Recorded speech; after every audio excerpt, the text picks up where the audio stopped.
It's not a coincidence that this came out now. There are a lot of insiders who know this stuff about Swalwell who are holding on to this information, just waiting for the opportune time to bring it up. Nancy Pelosi making statements like, oh, I knew nothing about this. It's like, that is total bullshit. It's just total bullshit because everybody knew. There have been news reports suggesting a connection between Katie Porter and some of the influencers that were circulating those accusations early on. It's not beyond the realm of possibility that, someone within the Democratic Party, even a candidate in the governor's race, may have leaked this information to get it out there. All right, welcome back, everybody, to the Independent Voter Podcast. We're missing Kara today, so you're stuck with the dudes. We got Ethan and Shawn. That's been kind of crazy, some stuff national level. We've got a lot going on with Iran, and then a lot of attention's been here on California because, as always, the favorite son of the Democrats, Eric Swalwell, has... he sunsetted really fast. Yeah, the front runner is no longer in front. Let's just say that a series of unfortunate events, probably deserved, has brought him out. Brought him out of the. Everybody's front. Talked about this so much, but I mean, I don't know. We were talking about this before the show, but it's just like things like Nancy Pelosi comes out, and I'm not bashing just for the sake of bashing Nancy Pelosi, but making statements like, oh, I knew nothing about this. It's like. That is total bullshit. It's just total bullshit because everybody knew the reputation, knew the stuff around, and it came, a couple weeks before ballots go out in California that finally like a bunch of folks come out. But it was like an open secret in Washington, D.C. And you're speaking, you've talked to people around him. I'm sure you had like a general idea, but from the perspective of someone who, has no connections within politics, it's kind of the fact that as soon as these allegations came out, it feels like there was no one defending him. Not any, the Democratic Party wasn't really defending him. No one was defending him at all. It feels like it was, like you're saying, an open secret within the circles that. You had this in the you had like Swalwell voters, saying, "Oh, well, it's not a coincidence that this came out now." And you know what? You're right. It's not a coincidence that this came out now. That doesn't mean it's not true. That the things against him aren't true, but it's not a coincidence because there are a lot of insiders who know this stuff in California, who know this stuff about Swalwell, who are holding on to this information, just waiting for the opportune time to bring it up. And there's been a lot of stuff in the public, though, that we couldn't talk about. You couldn't talk about the fact that he was on the Intelligence Committee and he had slept and been with a Chinese spy while on the intelligence. That was a fact. Wow. Okay? Wow. That wasn't a secret. I'm not aware. The whole Democratic Party still lined up behind him, right? Knowing that fact was public and out there, and nobody questioned the fact. And as part of that investigation, a lot of this stuff came up. Now, it never made it to the public, but for somebody like Nancy Pelosi to say, oh, I had no idea about all this stuff, there's only two answers to that. One, she's not being honest, or two, she was the leader of the Democratic Party when those investigations were occurring, and when they did the investigation after he got caught, being with a Chinese spy, if they didn't uncover any of this stuff, what were they doing? Yeah, you're probably right. I mean, at least probably. If it was an in-depth investigation, you would expect they would find something about this. Because I think there's now there's a second or third woman coming out. I think recently. Like I said, it's an open secret now that secret is in the open. But more importantly, right, I don't want to dwell on Swalwell all day, but there's been a lot of talk about California's race and, what happened what if this would have happened? I mean, the Republicans would have hoped it happened a month from now, right? And it was just Swalwell versus one of the Republicans, right? Yeah. And, this is as... So do you think it came from the Democrats themselves maybe to get ahead of that possibility because that could have happened if they timed it right? I think it's a confluence of factors, and that was one of the big ones, right? They go, we've said it from the beginning, Eric Swalwell was one of the only that's vulnerable to a defeat by the Republican Party in part because these open secrets could come out, right? And there have been, news reports suggesting a connection between Katie Porter and some of the influencers that were circulating those accusations early on. Really, the influencers that really got this story in the public's eye online. Now, Porter's denied that, and it's really up to speculation right now. But it's not beyond the realm of possibility that someone within the Democratic Party, even a candidate in the governor's race, may have leaked this stuff, helped some of these influencers with this information to get it out there. Yeah, but like most things, the truth's somewhere in between, right? It's a Right. confluence of factors. It all came together at the moment, right? And that's what finally Yeah. was, what tipped the scales, we don't know. But Mm. there was already people frustrated, already people that saying, how are we letting him be our nominee? Everybody knows about this stuff, right? And so it bubbled up, and I think an interesting follow has been the billionaire guy who was like hosting him at his house. Yeah, he's like, I told this guy to get the fuck out of my house. All this stuff. It's like, is this a PR stunt or did this actually happen? Because everyone, that's what they were, publishing about. Like, oh, he's holed up in this billionaire's house in Los Angeles, and then they're going into Klubeck and all who he is. So I wonder how it actually went down between him and Swalwell. Did he run him out of the house, or is this now just to cover up afterwards? Another thing that really speaks to the party games, I feel, and Ethan, we talked about this on Monday. You and I and Kara talked about this a little bit. I raised this possibility that at the time, Swalwell had just dropped out of the race. He hadn't yet resigned from Congress, and they were talking about expulsion votes. And I had mentioned, it wouldn't surprise me if the parties made some sort of deal where, okay, we're going to expel Swalwell. Republicans are going to expel Gonzalez out of Texas, and then we are going to put into these expulsion votes talks, because they were talking about 4 or 5 or more, even more lawmakers that might be up for these votes. And so then Swalwell resigns. The next, or even hours later, Gonzalez resigns. And so now I'm thinking, maybe the deal was they resign and we just nix the rest of these expulsion votes. Because I haven't heard another word about expulsion votes. Yeah, it seems like they're trying to kind of nip it in the bud there. I thought I saw something about 2 additional, one from each side, another 2 that were potentially going to resign as well. But you're right that you said that could happen on Monday, and here we are. It's interesting. It feels like, both parties are just like, well, we've got this whole Epstein thing going on in the background. Here's a situation where we're both going to look good if we get rid of people that are kind of related to that type of event. We can both say, hey, as soon as we found out, we made him resign, we exposed them, that type of thing. When in reality, it was all in the background the whole time, and now that it's coming to the public, that's when they're doing it. I just don't, this type of dealing and stuff, it's just so, it's not something that a lot of Americans like to see from Washington. If you are facing these type of serious accusations, in Swalwell's case, it's so serious that the Manhattan DA's office has opened a new investigation. You got to resign. That's period. And he did, but you got to resign. Gonzalez had to resign. Anyone in Congress who is facing some serious allegations against them, these are not people you want in Congress. So it's I don't know. That's for sure. That's for sure. I mean, it's related to this. I mean, most of the discussion right now, there's lots of stuff talking about what's going on in Iran, obviously, which is, shaken up. Even within, you have the more non-interventionist Republicans, like the Rand Pauls of the world, aren't happy about the dealings in Iran. Of course, there's folks on the left who are just going to oppose what Trump's doing, whatever he's doing. Then there's the legitimate, there's perspectives on each side. One side is we've destroyed all of Iran's, basically offensive capabilities and a lot of their defensive stuff, and they're kind of just left with a ragtag crew that's all they can do is kind of frustrate stuff in the Strait of Hormuz, and that's a net benefit, blah, blah, blah. Then you have the other side, right? What are we doing out there, over there, spending our money, doing all this stuff? But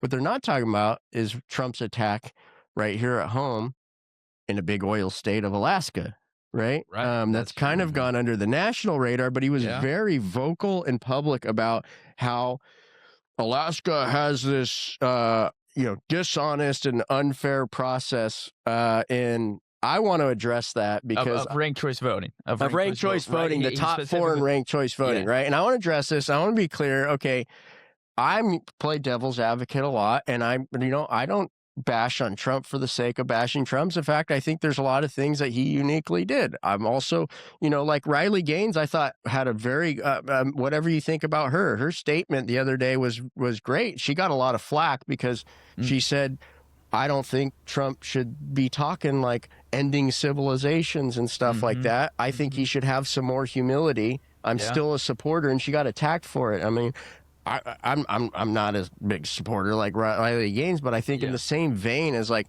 I don't want to focus this discussion on, it has nothing to do with Donald Trump himself. The fact that he made it an issue of Alaska, it has nothing to do with unfairness. It has nothing to do with dishonesty. In fact, Alaska is only one of 3 states that treats every voter, regardless of party, the same because they have a nonpartisan primary.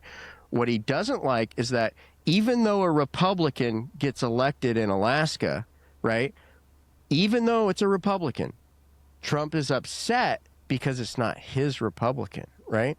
And that's what a top 4 nonpartisan primary does. It requires a candidate to appeal to a broader base of voters, right? And so that's what the fight is about. And whatever you think about his debates and elsewhere, whether it's Iran or anywhere else, this debate is not an honest debate that he's having. Maybe he doesn't even think about the debate in the context of true voter rights because he, like political scientist in the history of United States elections, think within this red and blue lens. But take a step back about individual voter rights. To say that Alaska's process, which allows everybody to compete on the same level, unlike 47 other states, is somehow unfair to voters is just intellectually dishonest. Right. It just on a purely objective level. Objectively, a dishonest discussion, right? And so that is what we're the independent voter probably just like, okay, CNN and MSNBC aren't going to talk about this because that side of the aisle is having the same don't talk about this in California, right? Because the left side of the aisle is utilizing now they're frustrated. Swalwell's out because now there might not be this opportunity to have 2 Republicans. Why would that be a Democrat opportunity? Because then they can blame the nonpartisan primary. Yeah, and what's unfortunate, I think, about the whole situation is now that it's ranked choice voting has kind of become a demonized word. Now I guarantee you we're going to see it in the comments as soon as we post something about ranked choice voting. It's gonna be like, I heard ranked choice voting is for Democrats. I heard ranked choice voting only gets the liberals in power or something like that. And I'm not saying, look, there are plenty of situations where I'm sure where the Democrats are in power in their blue states that they would not want ranked choice voting either. So it's just about this whole game of words that they're playing. And it's even more complex than that.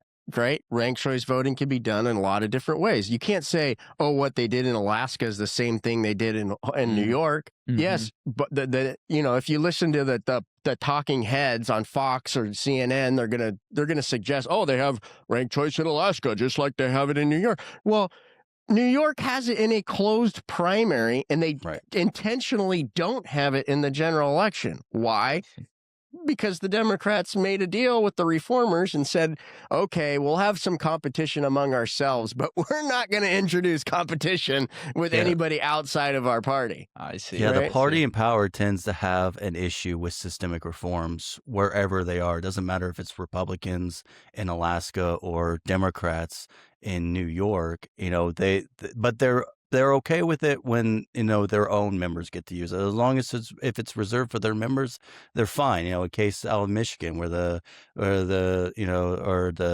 GOP kicks out the Rank My Vote group from their convention right after a state rep had heckled them and calls them communists. At the same time, the exact same week, a Republican Party in Virginia voted to use ranked choice voting, which would have been in a closed contest. That state's GOP has used it in conventions, again, a closed process. The Virgin Island Republican Party became the first Republican Party to use it in a presidential primary or caucus. Again, it was a closed system. So as long as, you're reserving the benefits of these reforms for party members only, they're okay with it. But if it even if there is an inkling that it might challenge their authority over elections on the broader sense, they're going to fight it. So it's I think from a younger person's perspective, like it feels like right now we've just reached such an intense polarization between people, and what I hope is that it's because you're wrong between party because it's because you're wrong, and what I think is I hope that the world, it goes in cycles. So many systems work in cycles. I hope that what we see is uh, the people have an urge to return to kind of normalcy and return to a more moderate system of governing where we're agreeing on more things because it's a reaction to today's world of polarization. And I think that hopefully we can use that idea and that kind of momentum to show, like, ranked choice voting, open primaries. These are systems that actually encourage that. Let's and start at the with very least, system. we got to talk about why they're becoming such issues. At the very least, even if you impose it, why do people want more choice? Why do people want open primaries? Right? Because they think that the system is monopolized. I mean, right? I don't think people feel like I can make this happen by voting for a different person. I certainly don't feel like, okay, if I vote for this candidate, all of a sudden, everyone's going to start getting along. Like, you can't. You got to change the incentives. Got to Right. change the system. But right. I mean, America has a long history of ping ponging back and forth between the Republican Party and the Democratic Party in terms of who has control. And at the end of the day, very little has changed, no matter who holds the reins of government. You have to change the incentives of what exactly are their incentives when they go to Washington, when they go to their state capital. What is their incentive? Is it to be held accountable to the voters that elected them into office or the broader electorate of their constituency? Or is it to appeal to a party's base? Is it to appeal to their party leadership and do what they say just so they could keep their seats? Right. And that brings up a great point. Trump voters who are upset, campaigned on starting no wars.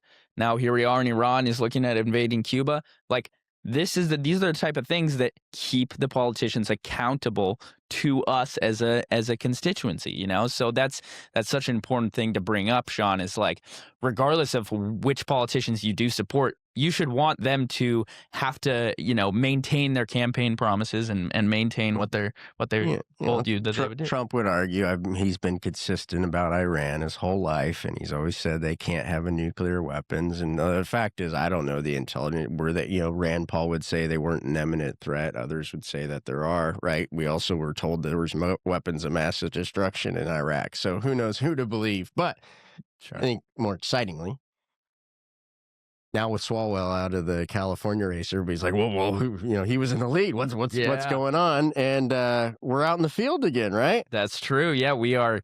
Let's see. In a few hours here, we're going to start reaching out to our, everyone's favorite MPPs, Democrats, and Republicans, all about the California governor's race and the issues that they care about the most. And, maybe we'll see. Maybe we can get it back on the New York Times, something like that. Yeah. So, I mean, but this is one thing people know. There's no less than at least 6 polls or something that have got in a rush, got in the field because everybody needs to know. But who's funding? Every single poll is funded by an independent expenditure committee, a campaign, right? And then all the news stories are written off them. It's like, if I asked the questions in a certain way, I could get Mickey Mouse to be in the lead for California governor, right? We're the only poll, we don't have a dog in the fight. We are polling the electorate in a nonpartisan manner, not biasing the questions. We even publish our crosstabs, right? Yeah. And that'll be by next week. We'll have we'll have the results. I soon. was looking at the latest polls that released on the race, just to see if any new ones had come out. And yesterday, I noticed that Survey USA, it seemed like they were rushed to get one out because they conducted one between April 8th and 10th, and they released it on the 14th. So that's right when those accusations, those allegations started to come out about Swalwell. And so yeah, you're going to see a lot of these pollsters scramble, a lot of these campaigns scramble to see who's going to benefit most from Swalwell being out of this race. And the one thing that our polling has done so far is we already have kind of an answer as to the candidates who may see the most from this, including Katie Porter, who was pulling a lot of the same party loyalists that Swalwell was. But then you have people like Tom Steyer and Xavier Becerra who are going to pull in some of his independent support, the no party preference support that he has. So it's going to be interesting to see what the outcome of this new IVP poll. It certainly feels like an inflection point, right? Because like you're saying, of course, the candidates want to immediately rush out there. Whoever's kind of in the lead is where the support will flock to. Personally, online I've seen the most stuff about Steyer. I don't know why that is. That's just who has immediately kind of like seemed to take a prominent role. Yeah, Steyer's been polling a lot better. So when you a lot has happened, obviously, and since February when IVP put out its first poll. You have Chad Bianco season ballots. You have Steve Hilton getting Trump's endorsement. Even things have come out again, resurfaced from about Katie Porter about the way that she treats her staff, right? And that has had a negative impact on her campaign.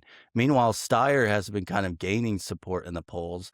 And the one thing that our crosstabs show is that, a fifth of his voters right now are registered no party preference. So he has support among Democrats. He also has support outside the party. And so that could ultimately benefit him very much in this race. Yeah, but it also could be just a name ID thing. The guy spent just buco bucks, right? He's got the deep pockets. I don't want, I'll just disclose my bias. I think, I just think it's highly ironic that a guy that spent more money trying to influence politics so he makes more money comes out and the first thing is, we need to get money out of politics. Okay. Yeah. I've seen some of him. I've seen a lot of Matt Mahan stuff going on especially on TV. I see him a lot. And personally, I feel like I could identify with him. He seems like just a reasonable The candidate whose guy. supporters I'm seeing a lot more in my FYP on TikTok is Javier Becerra. His supporters have really come out since the Swalwell stuff and said, well, now there's only a couple of real candidates, and they am obviously trying to bolster the name ID of their own candidates. Since Becerra's struggled, he's struggled to get into the top 5 of the candidates in this race. And when you look at our crosstabs, you can see, yes, with Swalwell out, that could boost him. I don't know if it's going to boost him into a top spot, but it's certainly what you're going to notice is that there's a bigger difference, because you've heard all these people, even Democrats, say, the weaker polling candidates need to drop out, to avoid the doomsday scenario of 2 Republicans going to November, right? That's their narrative, right? That they try to, but when the top Democrat drops out, that's going to have a bigger impact than the weaker candidates dropping out. And the irony is, it's their lower polling candidates that are like on a pure ready for the job qualifications level, or like the most like Villaraigosa could step in day one. And I think I obviously I don't want to see any of the terrible stuff that happened with Swalwell, but it's interesting to see kind of this shakeup moment and how it affects everyone. And I would like to see that, for a longer duration of the campaign. Maybe Becerra does come for a ton of his supporters come out. And that's why we need to move from this top 2 system, which continually, it kind of limits it. It just is, you're able to fearmonger around it, and move to top 4, where this type of campaigning could continue throughout the entire process. Yeah. And full disclosure, IVP's been talking about supporting such a model for a long time. As authors of the top 2, we say that, you can go advance to top 4, right? We can't go backwards, right? Right. I think that will be an issue, but here's to really understand nonpartisan reform and partisan politics. 100% confident. Just like Trump trashes it in Alaska. The moment ourselves or another reform organization starts moving and making it an issue, it will be the exact quote-unquote opposite side of the political aisle that has nothing but bad things to say about Trump for the last, 15 years, whatever long, will be saying the exact same thing as So Trump. you're saying we could see a rare moment of agreement. They will come together on this issue, right? Yeah. They will never say that they're together, but just put their statements together. They will hire the same pollsters to come up with the same messaging against it. They will do the same fear tactics, and it'll all be anti-democratic and this and that, right? And that's what's going to happen. Yeah. I can 100% guarantee it. Well, it's certainly unfortunate. I think that's why it comes down to, building popular support. If you're watching this right now, you should get out there and start, advocating. Tell people about, you're gonna hear about the top four. You're gonna hear about ranked choice voting as being this terrible thing, but really, that's if you're in California. There's groups in Iowa doing open primaries work right now. You got groups, all across the country. Is like, find those groups. There are people that believe in nonpartisanship.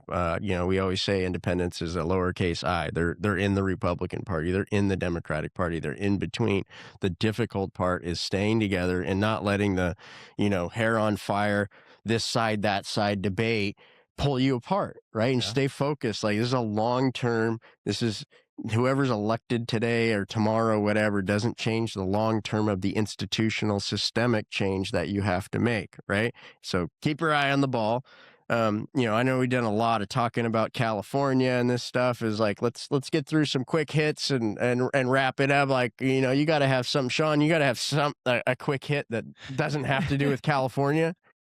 Well, yeah. So, I mean, and it goes in line with what we're talking about. So, I just published a feature piece on IVN on the group Unite New York. They've worked on ranked choice voting reform, open primaries reform, term limits, ballot access reform, in places like New York City. Obviously, last year there was an effort to get open primaries passed.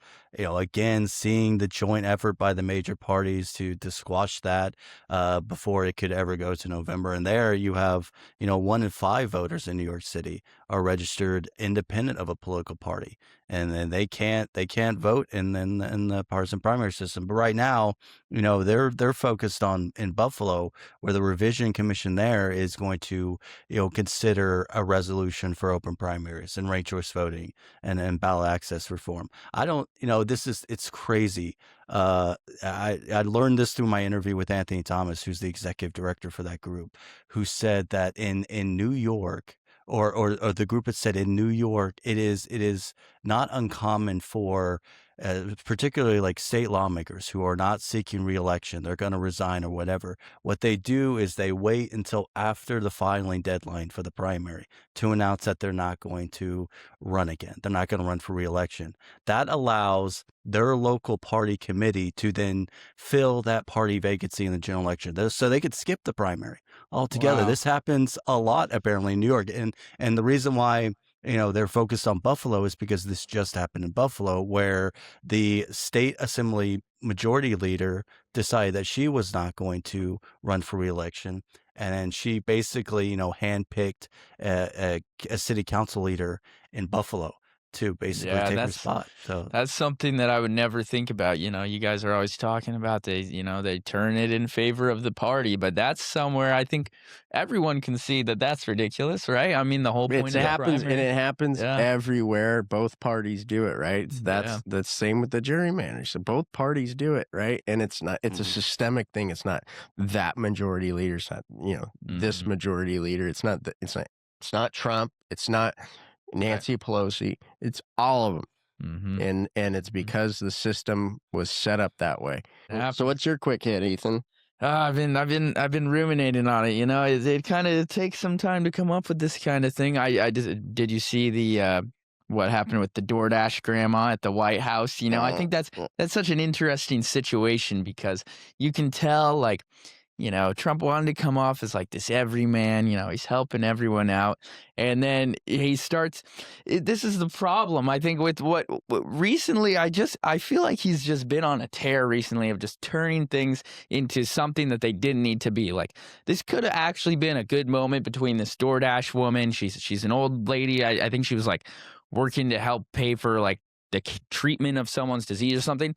He's like, shakes her hand, all this stuff. All of a sudden he starts talking about transgender restrictions. And the lady's like, I don't know anything about that, which, come on now. Why are we trying to turn the DoorDash lady into something? Like they did with voter ID. They did. That's a debate, but have the debate where that debate belongs, right? What was the point of that, man? Like, you ruined a good moment that honestly I think everyone could have kind of appreciated with this just partisan rhetoric that didn't need to happen. So that's my take on the situation. I think it could have been cool, but it got ruined. You guys are so political. All right, my quick take will be a shameless plug of Attack of the Killer Tomatoes. Some of you may know we did a pre-screening below deck on the Midway a couple months ago. A lot of fun.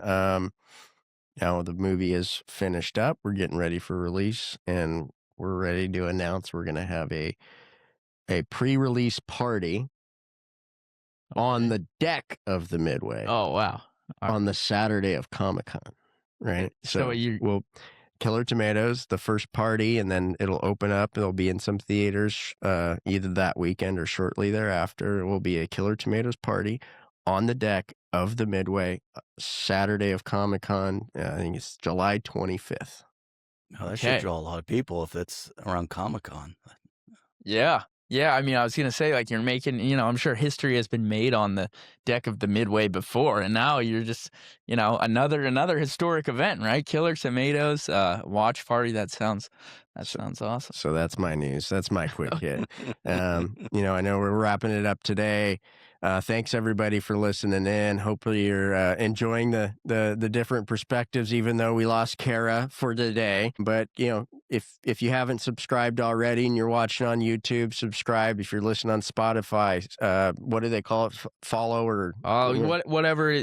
Hopefully we each brought out enough of our feminine side to make up for Kara being. I know you did. But or come to ivn.us, which Ethan is in the process. We're going to be relaunching it here in short time, but I've been doing a lot of development there. Independentvoterproject.org, also under redevelopment. But you know what? The donate button still works right now. So, follow us anywhere on social media. Look for Independent Voter, and you'll find us on Facebook and Instagram. Maybe one day we'll get onto TikTok. But we only got 2 legs each. So, thanks for coming. Thanks for joining us. Stay independent, and we'll be back at you next week. This is the Independent Voter Podcast, sponsored by the Independent Voter Project and produced by OLAS Media. Remember, you can always find the Independent Voter Podcast or the How It Really Works series at ivn.us. Follow and subscribe at olasmedia.com.